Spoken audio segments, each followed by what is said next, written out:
This is one of my favorite chapters, called Walk Like a Woman.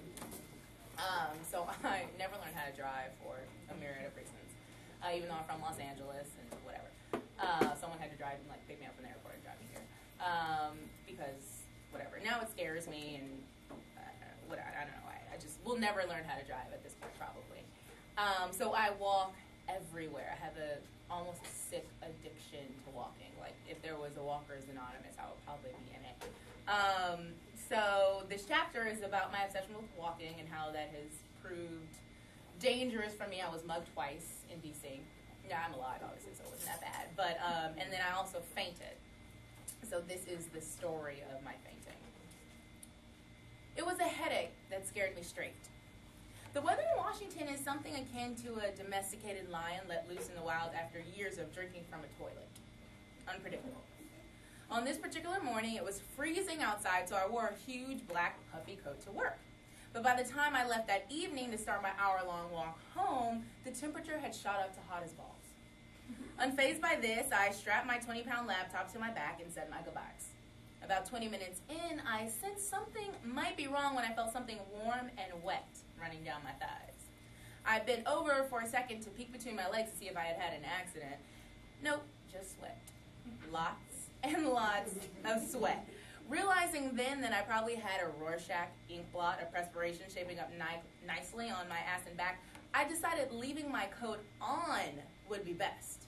It would also be fitting penance for not taking the metro or the bus or a cab or a rickshaw.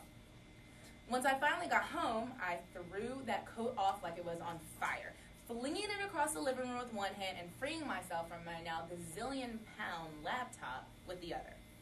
I've never been thirstier in my entire life.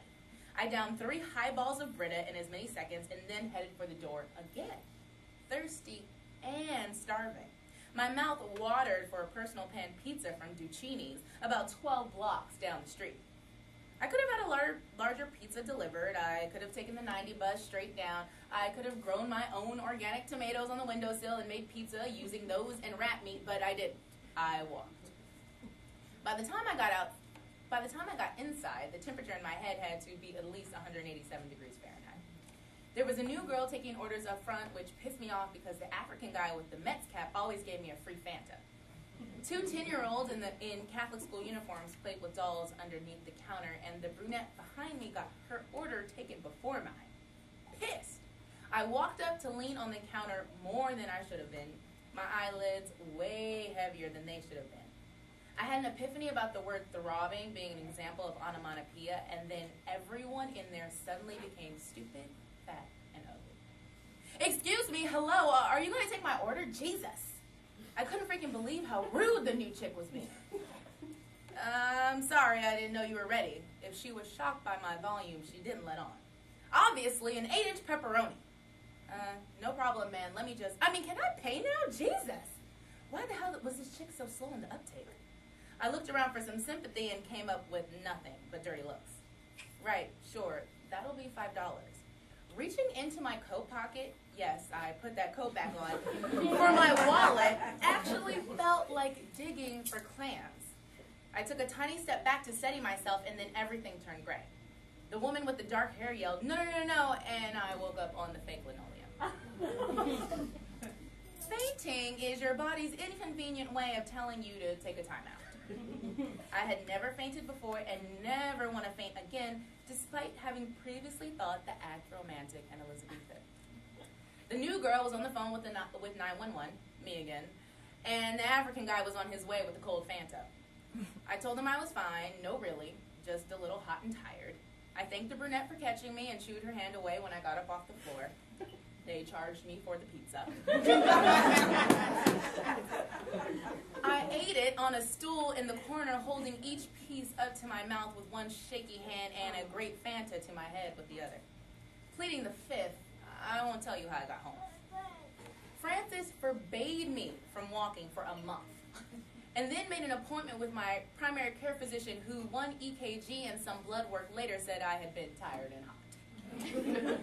For a while, I was good, taking the metro to and from work, staying hydrated, carrying my pepper spray with the safety off, and ordering my pizza in. Really, I was just too embarrassed to show my face around town, seeing as how hard it had played me. I'd been held up by teenagers, made bruised and backless by someone else, and then collapsed in front of strangers and to-go boxes. Perhaps I should lay off walking for a while, I thought, if only to trick Washington into believing I was gone. And then maybe whatever hoodoo had been placed on my hobby might get lifted. And hopefully in time for the cherry blossoms.